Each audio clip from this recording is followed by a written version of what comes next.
vida, ojalá la historia de la vida no es recta, ¿no? Ojalá la vida fuera lineal, pero no, aquí hay sub y bajas. ¿Cierto, Florian? Hay muchos sub y bajas. Pero bueno, vamos a empezar trabajando eso. Y al primer personaje al que vamos a referirnos, porque en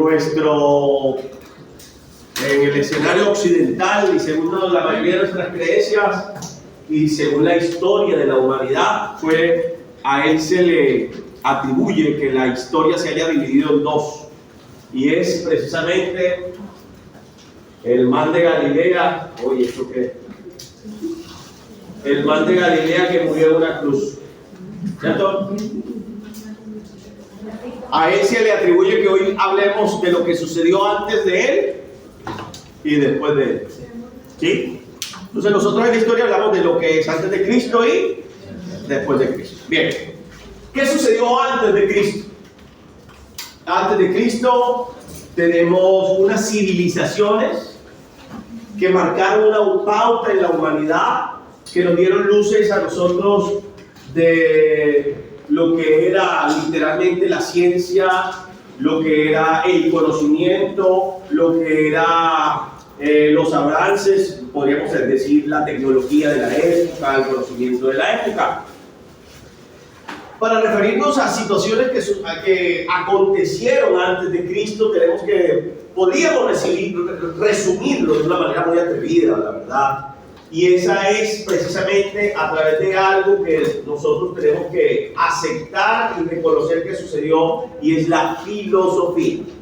¿Sí? Antes de Cristo hubo un movimiento filosófico muy grande, muy amplio, que nos hace pensar en que hubo conocimiento, hubo avances, hubo ciencia, hubo algo interesante.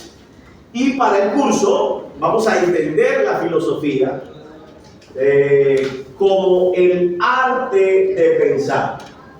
Y voy a escribir este pensar en mayúscula, no porque les esté gritando, sino porque esta palabra va a jugar un papel muy importante en el desarrollo de la historia de lo que les voy a dar a conocer. Filosofía es el arte de ¿qué? De pensar. Así, muy simple, ¿no? Sabemos que la etimología de filosofía viene de filo, que significa letras, tratado, estudios, y sofía, a las que se llaman sofías, que significa sabiduría. Entonces, la sabiduría que nos dan las letras, la sabiduría que nos da el conocimiento. Eso es filosofía. Pero, bueno, insisto, para el curso vamos a pensar que la filosofía es el arte de pensar. Quiere decir que lo que sucedió antes de Cristo fueron hombres y mujeres que se dedicaron ¿a qué? A pensar.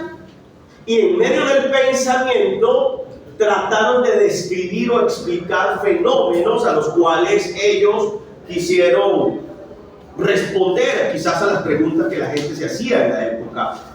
¿Cuáles eran las preguntas de la época? ¿Qué nos diferencia a los hombres de los animales? ¿En verdad somos una especie superior? La vida, la muerte, ¿qué pasa cuando el ser humano muere? ¿Qué pasa cuando el ser humano nace? ¿Para qué el ser humano nace? El amor, la virtud, ¿por qué los seres humanos se enamoran? ¿Por qué existe el amor? ¿Qué es eso de la alegría? Y empezaron literalmente a producirse antes de Cristo muchísimo conocimiento alrededor de todas esas preguntas que el ser humano se hizo. Tendremos que pensar en personajes históricos como Pitágoras, que podríamos creer y suponer y aceptar quizás también que es el padre de las matemáticas, de la ciencia práctica, de la matemática. Podemos hablar de Hipócrates, que fue el padre de la medicina. Los médicos hacen un juramento que se llama el juramento hipocrático, ¿sí?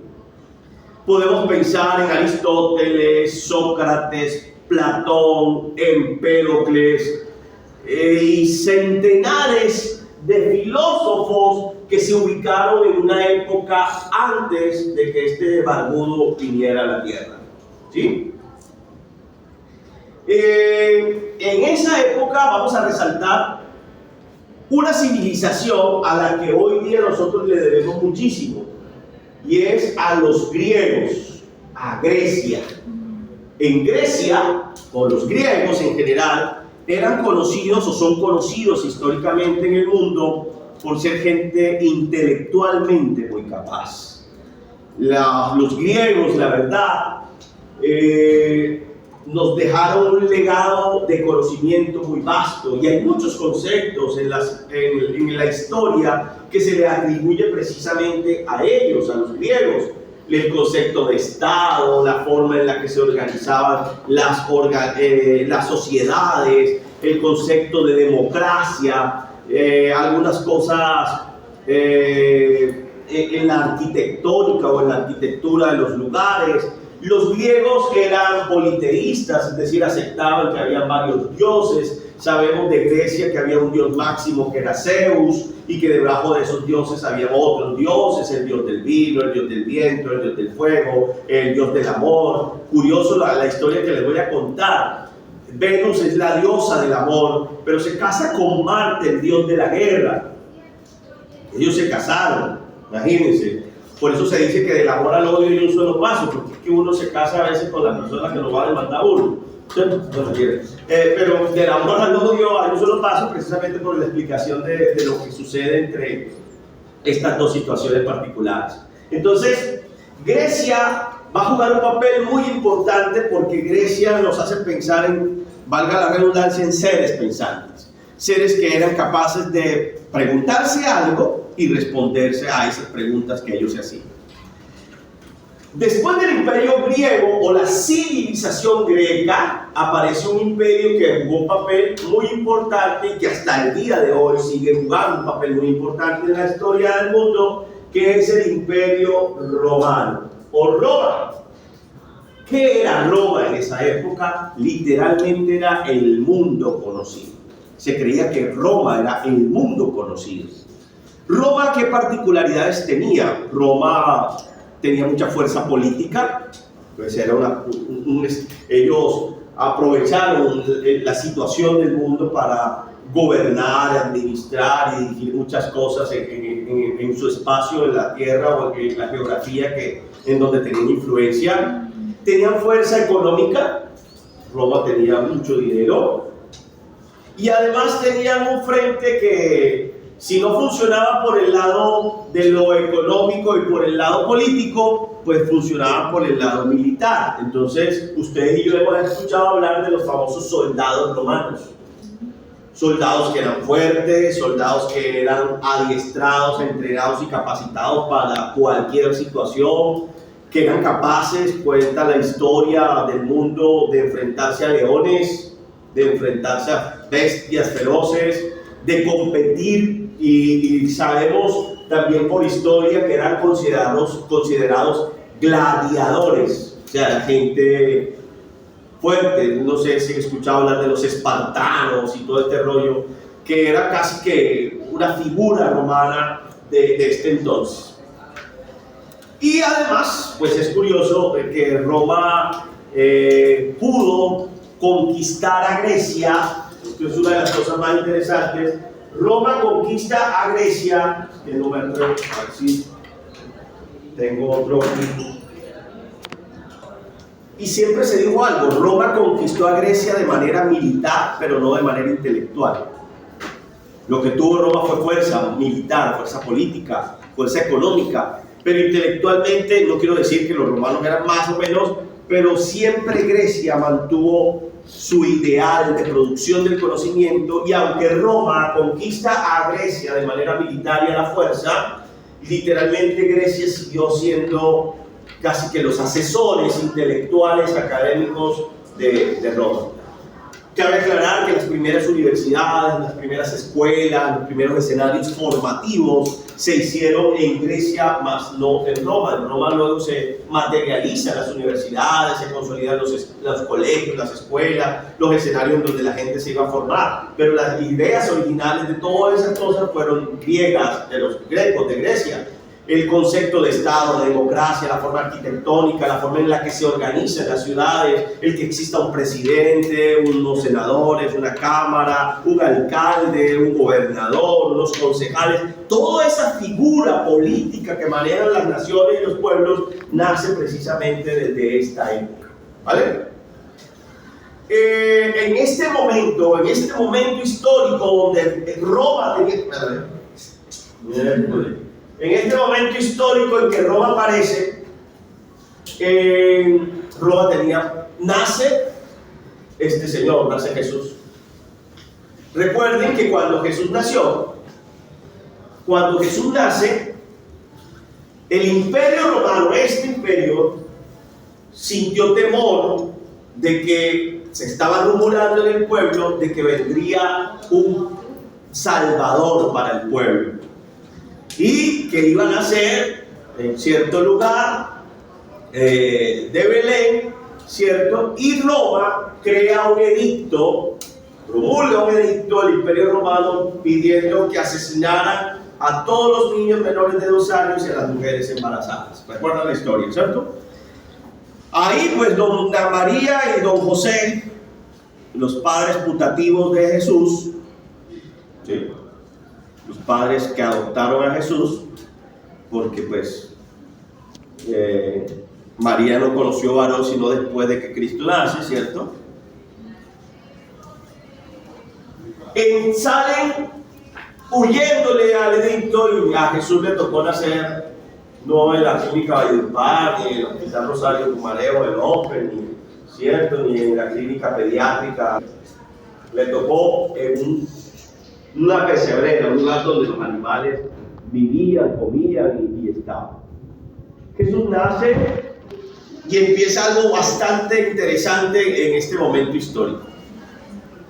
¿Cómo estaba conformada la sociedad romana? Miremos cómo estaba conformada la sociedad romana. La sociedad romana estaba conformada de la siguiente manera. Había un Estado que tenía una fuerza política y una fuerza militar. Ese era el primer nivel, digámoslo así, de importancia y de estatus en los roles de esta sociedad. O sea, la gente más importante de la sociedad romana en la época o era política o era ¿qué? Cualquier parecido con la realidad actual, ¿vale? Es mera coincidencia, no me preocupe. Porque hoy la gente, los políticos y los militares son los que creemos están por encima del bien y del mal. Después del Estado venía un grupo de personas que eran conocidos como los fariseos, los saduceos y un grupo que se llamaban publicanos. ¿Sí? Fariseos y saduceos. Estos dos personajes, ay papito Dios, estos dos personajes, fariseos y saduceos, cumplían una función religiosa en el pueblo. Una función religiosa. Es interesante lo que les voy a decir. Fariseos y saduceos no se gustaban entre sí, no se las llevaban bien entre ellos. ¿Por qué? Porque los fariseos creían en una cosa y los saduceos creían en otra, pese a que eran religiosos ambos, ¿sí? Recuerden que no había religión. Lo que se podía creer era en un ser superior, pero recuerden que venían muy influenciados por Grecia, donde se hablaba de un Dios que no era conocido, pero que existía, en donde se hablaba de varios dioses. Entonces los fariseos y los saduceos tenían una forma particular de llevar sus creencias a la humanidad. Cuando uno dice que alguna persona es farisea, a ver, cuando le dicen chimboletos, eran falsos, entonces eran de los que decían vayan a la iglesia y ellos no iban. Lávense las manos antes de comer y ellos no se las lavaban. Busquen a Dios y ellos no buscaban a Dios. Y los saduceos se diferenciaban de este grupo porque los saduceos creían, por ejemplo, en la reencarnación. Hay un grupo de saduceos que se le acerca a Jesucristo un día y le pregunta: oiga hermano, mire, le vamos a contar una historia y usted tiene que darnos la respuesta. Imagínense que un muchacho se casó con una muchacha, pero al año la muchacha se murió. Perdón, el muchacho se murió, ¿sí? Se murió el muchacho al año de casado. Este muchacho tenía 6 hermanos más. ¿Sí? La mamá había parido 7 hombres, 7 en esa familia. La ley dice que como no puede dejar, si la mujer tiene que dar hijos, y cierto, pues este primer hombre no le dio hijos, no la dejó embarazada nunca.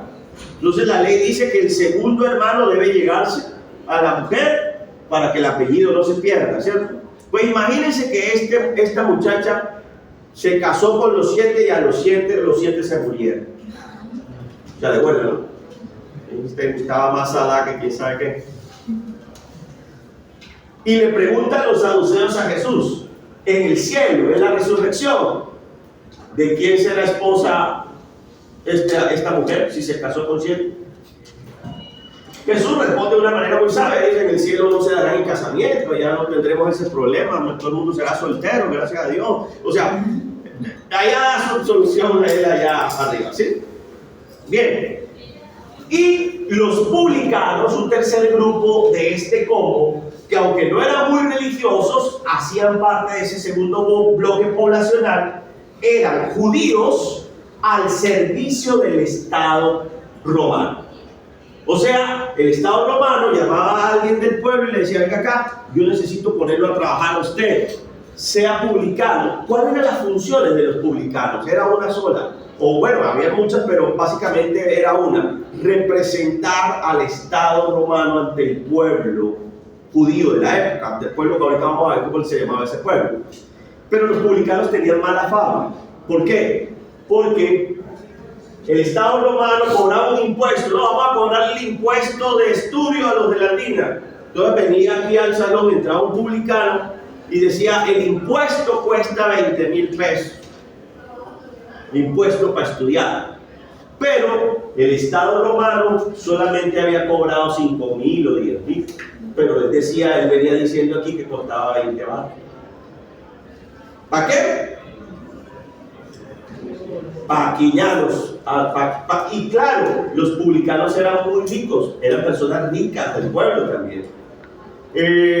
Hay un caso de un publicano que ustedes creo que han escuchado esa historia bíblica, de un hombre que se llamaba Zaqueo, que era de pequeña estatura, que cuando supo que Jesús iba a pasar por un lugar se montó a un palo, ¿cierto? No de mango, en esa época no había palo de mango, un palo se llama así como, se subió a un árbol y esperó que Jesús pasara por ahí. Jesús lo vio, le dijo: uy, Zaqueo, chévere lo que acabas de hacer, pero baje de ahí, yo es necesario que vaya a su casa. Y este tipo, que era publicano, le dice a Jesús: oiga, Jesús, chévere, yo quiero... Pero si en algo he defraudado a alguno, dice este señor, se lo devuelvo cuadruplicado, imagínense. O sea que el tipo no era cualquier pobretón, tenía cómo pagar. ¿Sí me van a entender? Pero esa era la fama ¿de quién? De los publicanos. En un tercer nivel de la sociedad romana estaba el pueblo. La gente del pueblo. ¿Sí? Estaba la gente del pueblo. El gentilicio.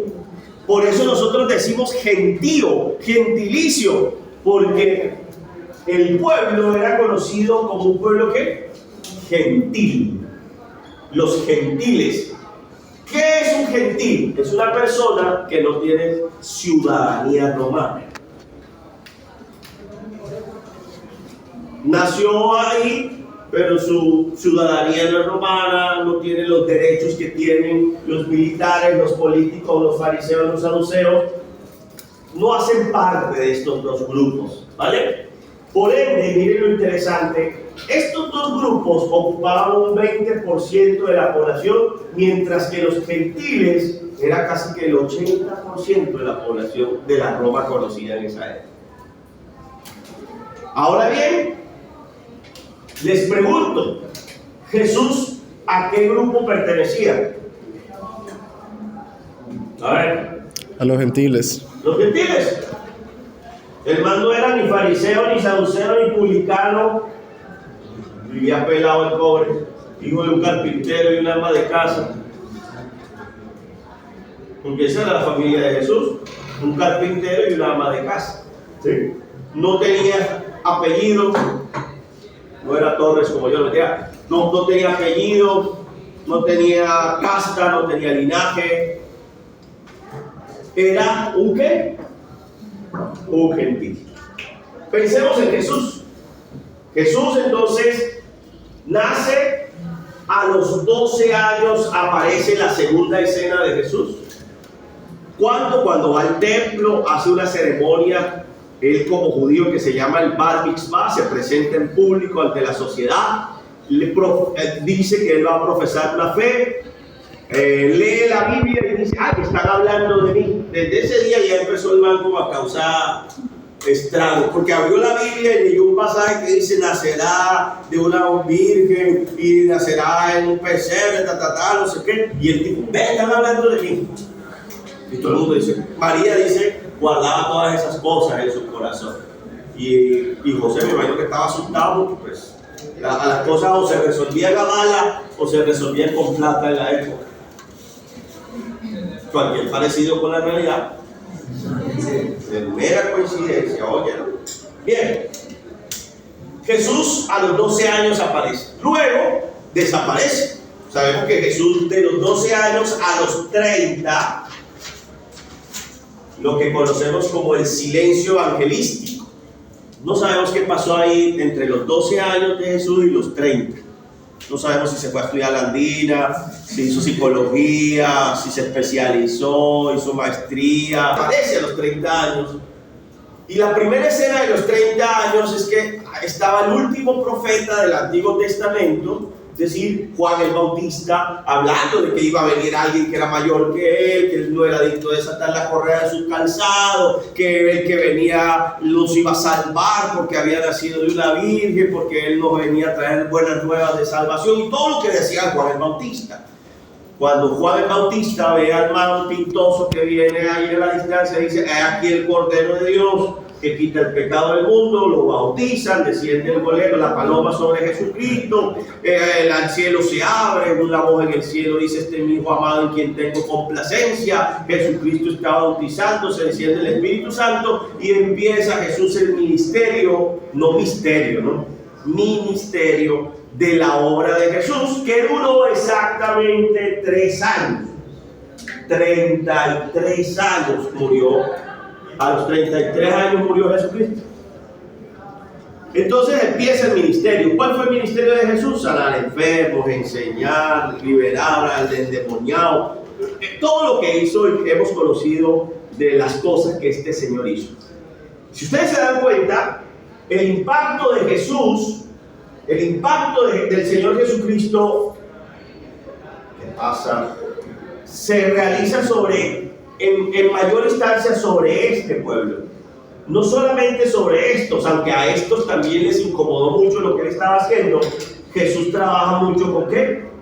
Con el 80% de la población que estaba desamparada, que estaba descuidada, que no tenía derecho y que no sabía muchas cosas por las cuales pues, podían mejorar su estilo de vida, su calidad de vida y ser mejores todos los días. Bien, a los 33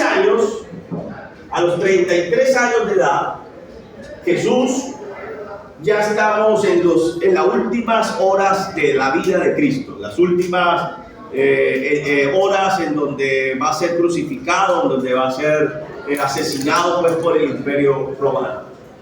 Y repasemos ese escenario. A Jesús está ahí hablando con sus discípulos, ven que Judas, ya vemos a Jesús que va a hacer una vueltica, ¿cierto? La vueltica era que lo iba a vender, ¿cierto? Va Judas, negocia ya la jugada, denme unas cuantas piedritas de oro, unas cuantas piezas de oro. El man está ya concentrado en el billar con los amigos, vaya y búsquenlo, ¿cierto? Va, lo captura y en primera instancia a Jesús lo juzgan. Los primeros que podían juzgarlo eran los fariseos y los ¿qué? Y los saduceos. ¿Por qué? Porque eran los judíos de la época. Él no era romano, entonces él tenía que apelar que si alguien lo podía juzgar a él, no era el Estado romano, sino que eran los propios judíos los que tenían que juzgarlo. Y el primer juicio que le hacen a Jesús, el primero, se lo hacen los saduceos y se lo hacen por dos delitos. Se lo hacen por el delito de injuria y de calumnia. En ese momento era considerado blasfémico, es decir, ir en contra de Dios, decir que uno era Dios. ¿Sí? Y eso en esencia fue la ofensa más grande para los fariseos y para los saduceos. Por ejemplo, decir yo soy la verdad, decir que él era la única verdad aceptada en el mundo, eso era una locura. Entonces, bueno, espérese ahí. Y decir, no es que yo soy el Hijo de Dios que vino del cielo a salvarlos, pues eso era peor todavía. Más incomprensible para la sociedad de la época. Entonces, a ver, lo juzgan por estos delitos, pero no tienen cómo justificar que en verdad eso era un delito. Él está diciendo que es el Hijo de Dios. A ver qué problema hay en eso. Decir que yo soy hijo de Dios, ¿qué problema tiene eso? Ninguno. Y segundo, si nos ponemos a negar que Él es hijo de Dios, va a aparecer este pueblo que recibió muchos beneficios de Jesús a defenderlo. Así que no nos metamos con eso y vamos a hacer algo. Mandemos a Jesús a que lo juzgue el Imperio Romano, no nosotros. Y entonces los fariseos y los saduceos, que nunca antes se habían puesto de acuerdo, se ponen de acuerdo y mandan a Jesús al Imperio Romano. No, que lo juzguen los romanos, nosotros no, que lo juzguen los romanos. Y cuando lo mandan con de los romanos, lo mandan con una carta. Y el delito que le iban a poner a Jesús en esta época era un delito llamado sedición. Si quieren, por favor, búsquenlo en Google. ¿Qué significa la sedición? La separación, división, ruptura. ¿Sí? Es una traición, sí puede ser. Pero hay algo puntual de la sedición. Para que vean la magnitud del juicio que tuvo Jesús. ¿Qué es la sedición? ¿Quién lo tiene? Es un delito contra el orden público que consiste en un alzamiento colectivo. Aquí dice, fue cargo político definitivo que los líderes religiosos usaron para obligar a los romanos a ejecutar a Jesús. ¿Sí ve? Claro, entonces no estoy equivocado. No le estoy echando mentiras. Al man lo van a juzgar y que por sedición. ¿Qué es la sedición? Es entender que una persona está en contra de la autoridad y es capaz de armar a un grupo para ir en contra de ¿qué? De la autoridad. En pocas palabras, como para que ustedes nunca lo olviden, a Jesús lo estaban culpando de ser guerrillero. De armar un grupo para acabar ¿a qué? Al Estado romano. ¿Sí me van a entender? Pero curioso, la primera persona que tiene contacto con Jesús se llama Poncio Pilato. ¿Recuerdan qué hizo Poncio Pilato? Un hecho célebre en la humanidad. ¿Qué hizo? ¿Qué? Nadie, ¿no? Se lava las manos. Se lavó las manos. ¿Qué significa el acto de lavarse las manos?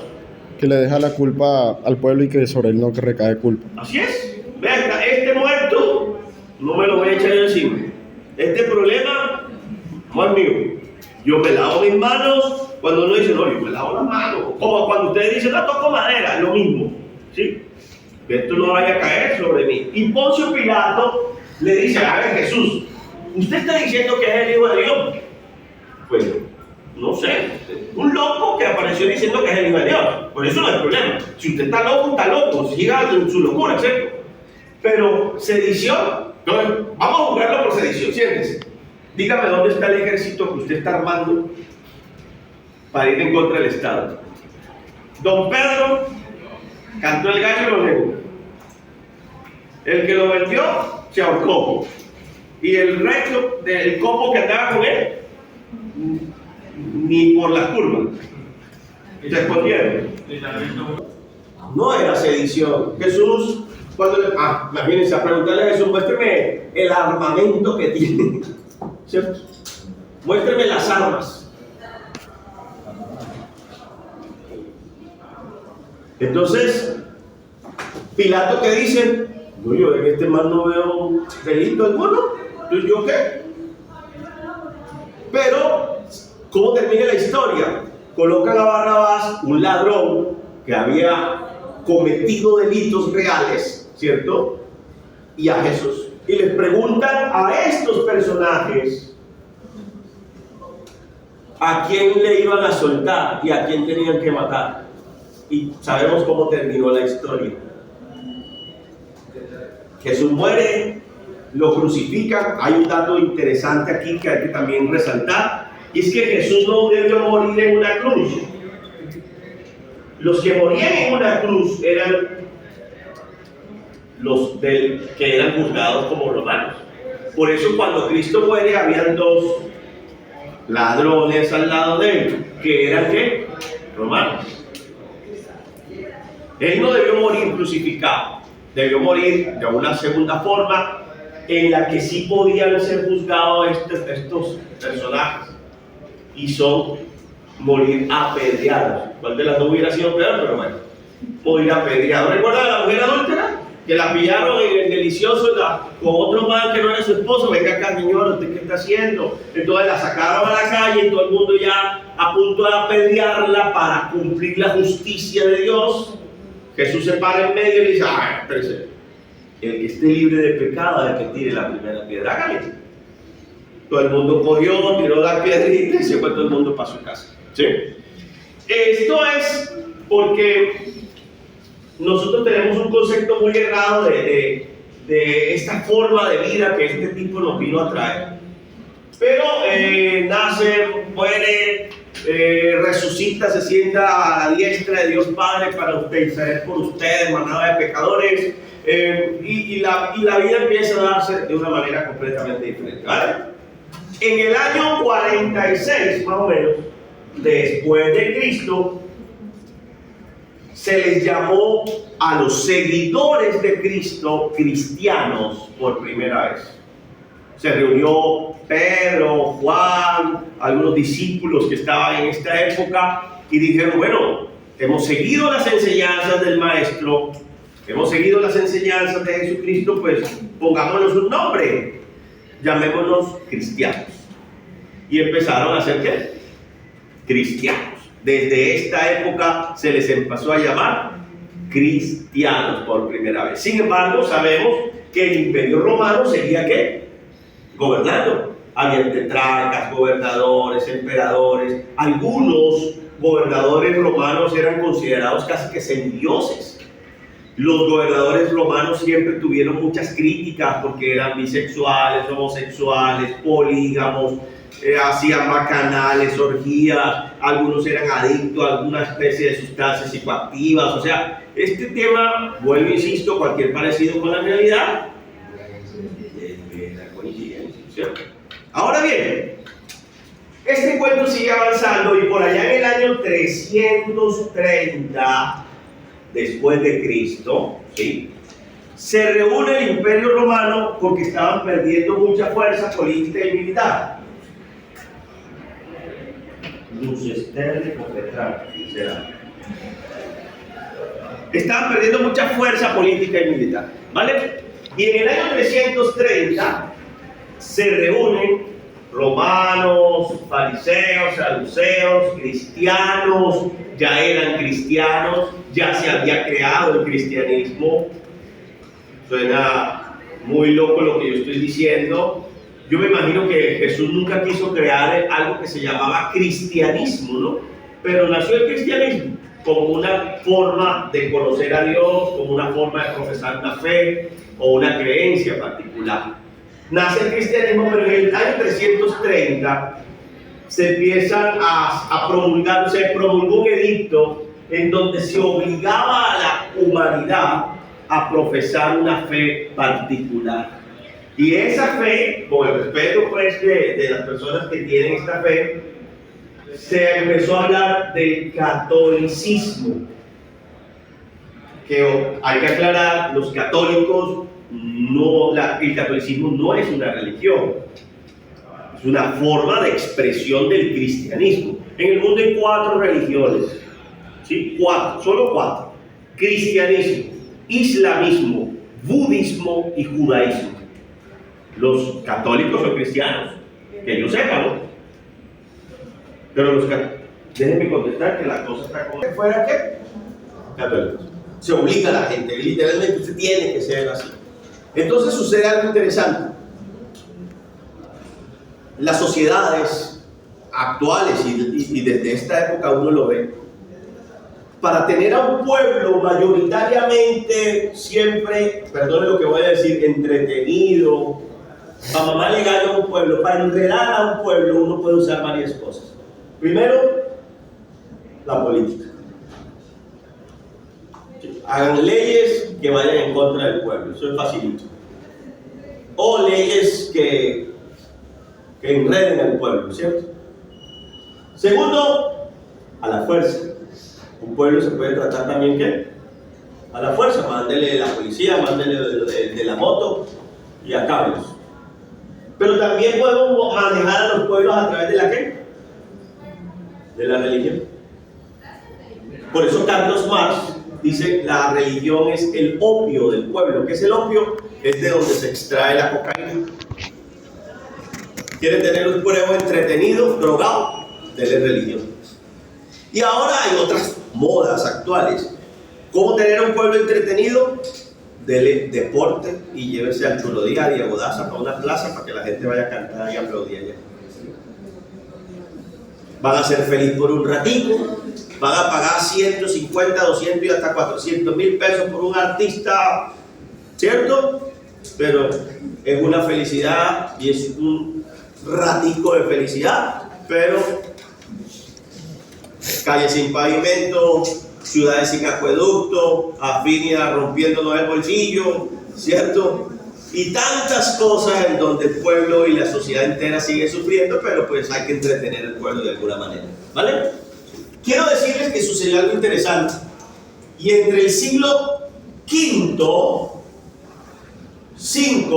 hasta el siglo XV, imagínense, siglos, del 5 al 15, 10 siglos, significa 1000 años. 1000 años.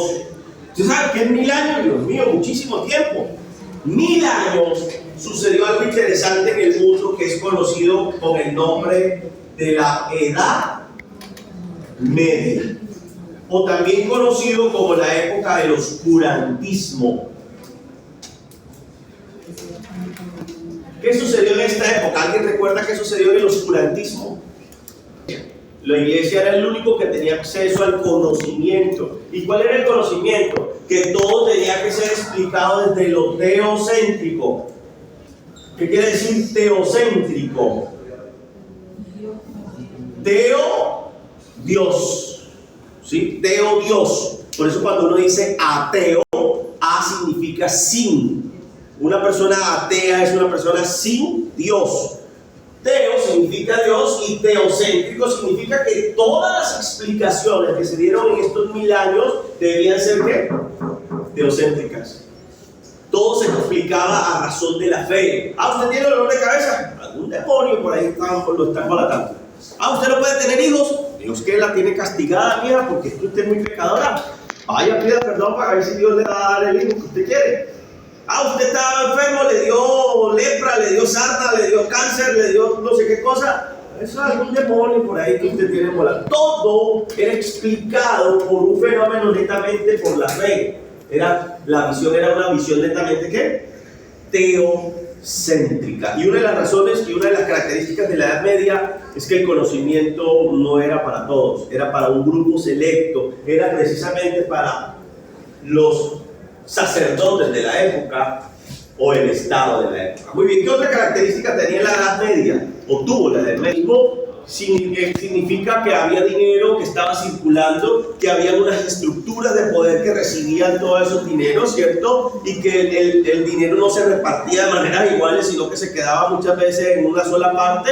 Cualquier parecido con la realidad era coincidencia. Ahí vamos pensando, ¿qué otras características tenía la Edad Media? Recuerdo que cuando hablaban de oscurantismo, sí, se veía como un retroceso, pero en realidad hubo otra. Ustedes escucharon hablar de algo que se llamaban las indulgencias. ¿Alguien ha escuchado hablar? Y tenía que pagar por el perdón de los pecados. Entonces, pues, pucha, yo tenía que pagar mucha plata, ¿cierto? Pero uno pagaba por los pecados pasados, presentes y futuros. ¿Y qué pasó? La iglesia, tráigame la casa, tráigame la finquita. ¿Cuántos carros tienen? No, 2, véndalos y me trae la platica. ¿Qué pasó? Lutero, que fueron los revolucionarios de la época. Muy bien. Aquel que pensaba diferente a lo bíblico, le mandaban el de la moto. Lo mandaban a matar. Galileo Galilei. ¿Quién fue Galileo Galilei? Un genio. Un genio. Se cree que Galileo Galilei hizo más de 100 inventos. Algunos no fueron reconocidos, otros por él, pero por ejemplo le debemos el telescopio. Es uno de los inventos que nos salvó la patria. ¿Y qué dijo Galileo Galilei? Miren, nosotros giramos alrededor del sol. No es el sol el que gira alrededor de nosotros. Y además de que nosotros giramos alrededor del sol, nosotros giramos bajo nuestro propio eje. Él es el autor de la teoría de la traslación y la rotación de la Tierra y la Vía Láctea y todo este rollo. ¿Y qué le dijeron? Está loco, hermano. ¿Cómo vas a decir que es el sol? Si nosotros estamos aquí, vemos que es el sol el que se mueve, no es la Tierra la que se mueve, es el sol. Y le dijeron, loco. ¿Y qué pasó? Lo mandaron a matar. Y en medio del ahorcamiento, ¿cierto? ¿Qué dijo? Yo me sostendré hasta el último día, pero somos nosotros los que giramos alrededor del sol. Hubo otra mujer muy inteligente, Juana, que le apodaron Juana la loca. ¿Qué decía Juana la loca? ¿Tiene dolor de cabeza? Ve, yo me tomé una matica, la puse en un tecito y eso me quitó el dolor de cabeza. Vamos a probar contigo. Ve, también te lo quitó. O sea que la matica tiene algo. Sí, la mata tiene algo. Y, no, que el dolor de oído, que el dolor de no sé qué, que y empezaron a hacer investigación con cosas de la naturaleza. Y ojo con lo que voy a decir ahorita, porque la gente, en este momento de la historia, finalizando el siglo XV, aquí sucedió algo muy importante, y es que aquí nace una cosa que se llama el Renacimiento. Y la pregunta del millón, ¿qué es renacimiento? Cuando uno dice renacimiento, ¿qué se le viene a la cabeza? Porque esta palabra, literalmente, este verbo, pensar, casi que desapareció desde aquí hasta allá. O sea, muchos siglos en donde la gente que pensaba que le mandaban el de la nota. Aquí en el Renacimiento la gente volvió a pensar. Y hay un pensador que revolucionó este cuento llamado René Descartes. Renato Descartes, que dijo una frase muy bonita que apenas yo la escriba ya ustedes dicen, pienso y luego existo. René Descartes dijo esa frase. ¿Qué hacía Descartes? Se iba para la cima de una montaña, se tapaba los ojos, se tapaba los oídos, no olía nada, no gustaba nada, no tocaba nada, porque él decía, los sentidos me engañan. ¿Ustedes no se han dado cuenta que hay gente bonita en carro nomás? Los sentidos no me engañan. ¿Sí? Qué cosa tan grave. Bueno, ya uno cuando lo ve que se baja el carro, ¿qué dice? Bueno, los sentidos nos engañan. Lo vamos a ver cuando vean que Jesús dice, yo tengo que dudar absolutamente de toda la información que provenga de los sentidos, porque nace un principio elemental de Descartes que se llama la duda universal. Tengo que dudar de todo.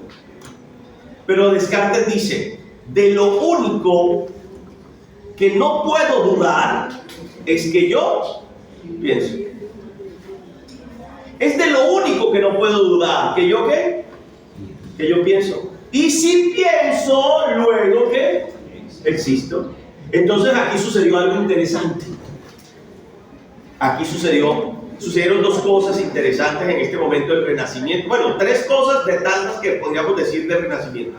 Lo primero, nacieron los primeros ateos y las primeras críticas a la religión.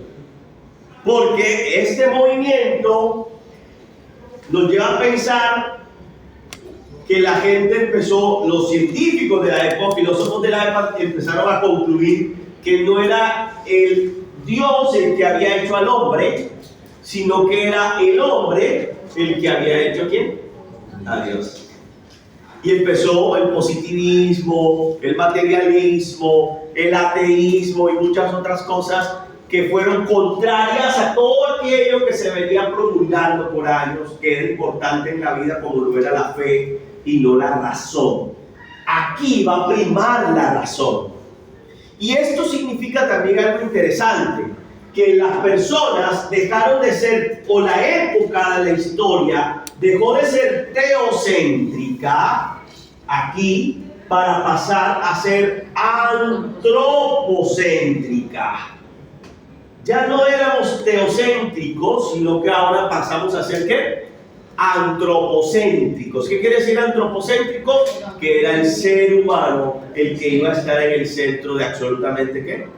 Todo. Y miren, hubo muchos cambios. Para esta época, uno miren las pinturas de la época. ¿Cómo pintaba la gente en esta época? Con ropa, con cosas de monjes, de sacerdotes y cosas así por el estilo. Y para esta época ya cómo pintaban a la gente, desnudas. Ya los pintaban desnudos.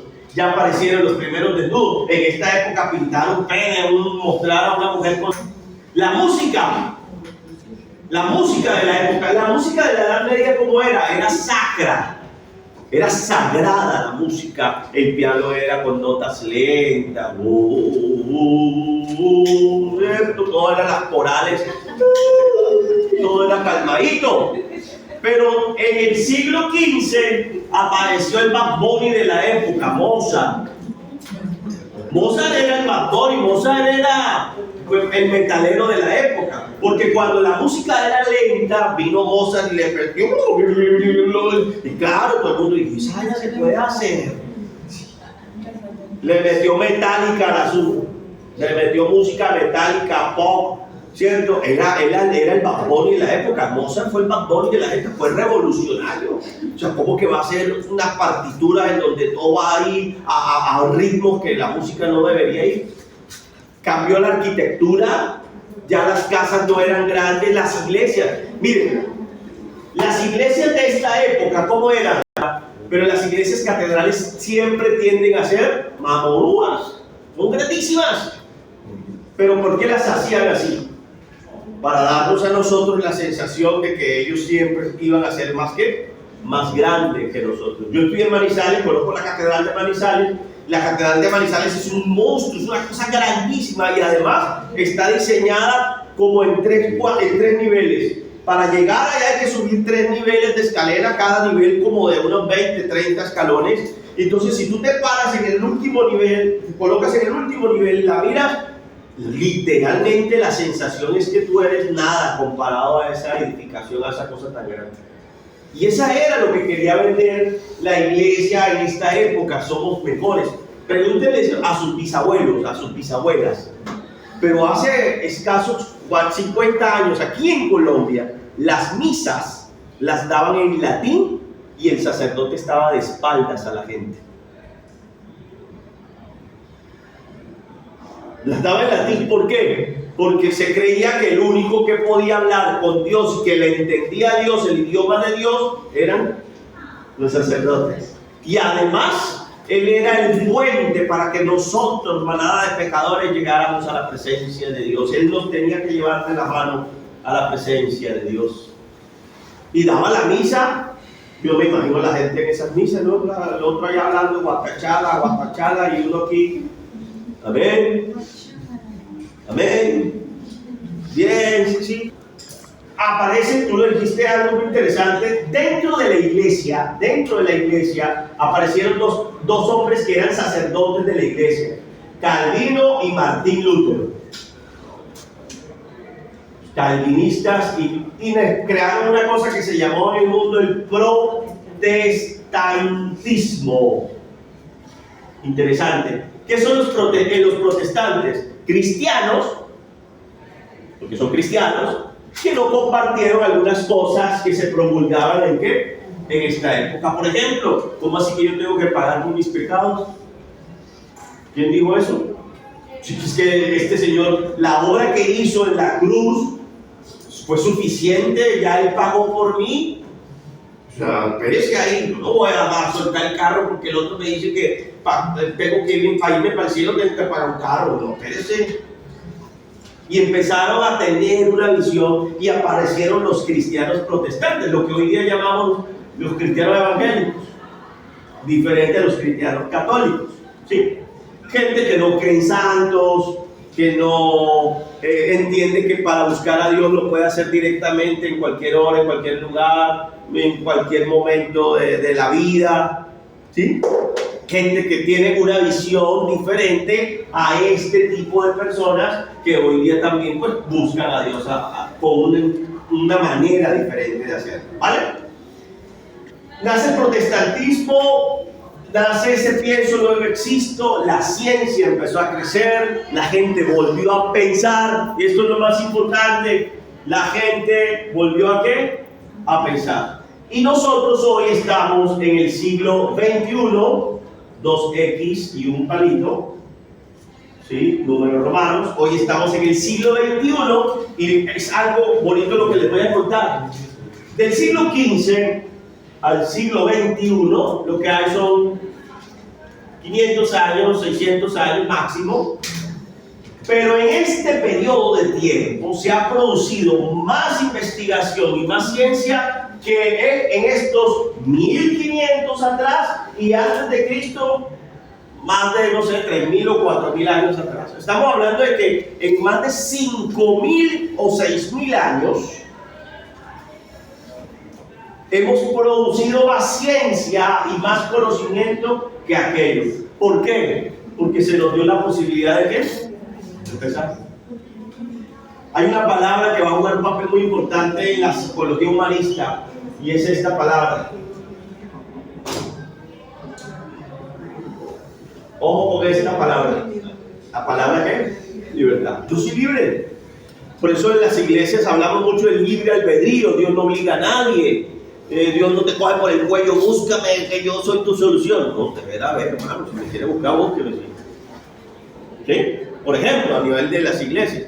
Pero somos libres, libres para decidir, libres para tomar decisiones, libres para poder ser autónomos, para poder liderar nuestra propia vida, que es nuestra propia responsabilidad, ¿vale? Ahora bien, ya vamos a adentrarnos en dos cosas puntuales. Y vamos a hablar de dos cositas puntuales. La primera de ellas, lo que sucedió en 1879. En 1879, en un lugar llamado Leipzig, Alemania, un personaje llamado Wilhelm Wundt crea el primer laboratorio, ojo, en 1879. ¿Cuántos años hay de 1879 al 2026? 1879 a 1921 años. De 1900 al 2100 van 121. Y súmele 26. 121 más 26. Mire, la psicología como ciencia no tiene ni 150 años. Somos la ciencia más joven que hay. Somos un bebé en comparación a las matemáticas, a la medicina, a la filosofía, a la biología. La psicología es un bebé. Aquí en Colombia, si la psicología tiene 147 años en el mundo, en Colombia la psicología tiene 60 años. Imagínense, es más joven que mi papá la psicología. ¿Sabe cuándo nació el Colegio Colombiano de Psicólogos? En el año 2006. Tiene 20 añitos el Colegio Colombiano de Psicólogos. La ley colombiana de psicología tiene 20 años. Imagínense eso. Usted y yo somos jóvenes. La psicología es muy joven. Pero vamos a empezar a analizar este cuento. Ya para cerrar la historia de la psicología y cerrar con esta idea que quiero transmitir. Cuando la psicología nació ¿en dónde? ¿En un qué? En un laboratorio. La psicología, imagínense, nació en un laboratorio. Quiere decir que había algo que estaba empujando a los autores de la psicología a que hicieran algo diferente. Indudablemente pensaron, se dedicaron a pensar, pero tenían una antesala. Y para que algo sea objetivo, científicamente hablando, debe cumplir 3 características, que son que sea observable, que sea producible. Ojo con eso. Para que una ciencia fuera válida y fuera aceptada como algo científico, tenía que tener las 3 características. Lo que no se ve, no existe. Miren lo que estoy diciendo. Esta ciencia dice que solo se considera ciencia aquello que yo pueda ¿qué? Observar.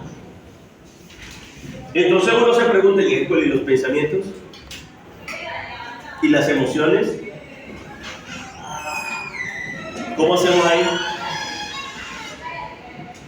¿Y la inteligencia? ¿Y el lenguaje? ¿Y la motivación?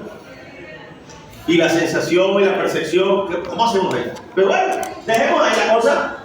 Segundo, tiene que ser medible. O sea, lo que sea científico debe medirse. Tiene que tener una medida. Se debe pesar, se debe poner una báscula, se debe poner un termómetro, se le puede poner un metro, se le debe poner unas medidas de distancia, de peso, de almacenaje, de capacidad, llámese mililitros, gramos, pero se debe ¿qué? Medir. Si no se puede medir, ¿qué? No es ciencia. Y tercera característica, debe ser reproducible. ¿Qué quiere decir reproducible? Que el resultado que da aquí, si yo lo hago en otro lugar, debe ser ¿qué? El mismo. Entonces, aquí hay algo interesante. Aquí hay una palabra que ustedes usan en la actualidad con mucha frecuencia, y es que aquí están las ciencias fácticas. Entonces usted vive tirando factos.